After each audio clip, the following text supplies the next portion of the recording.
એક મૂર્તિ સ્વરૂપ છે, પણ એને પણ આપણે કેટલા લાડ લડાવતા. તો આ બાળ ગોપાળ છે એ તો ભાઈ આપણે માથા પર ચડાવીને રાખીએ છીએ.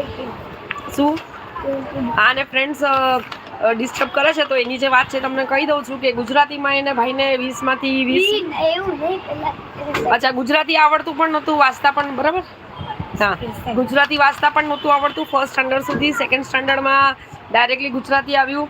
અને ભાઈ આપણે છે ગુજરાતી, એને ગુજરાતીમાં 20 માંથી 20 માર્ક્સ આવ્યા છે ફ્રેન્ડ્સ. તો ભાઈ નામ, હા, મરાઠીમાં બી 20 માંથી 20 આવ્યા છે. તો ભાઈ નામ, હવે એક કામ કરું, બંધ કરી દઉં, બંધ કરી દઉં, બોલ. એક કામ કર, તું આવી જાય સામે, બોલી દે જેટલું બોલવું બોલી દે. અબ્બા ડબ્બા જબ્બા. હા, જા, હવે જા, ડબ્બા ચબ્બા કરને કરે. તો ફ્રેન્ડ્સ, બાળકને કેવું હોય છે કે ભાઈ માર્ક્સ વધારે આવે એટલે એક્સ્ટ્રા ખુશ થઈ જાય છે. તો અમારે ભાઈ 20 માંથી 20 મરાઠીમાં અને ગુજરાતીમાં 20 માંથી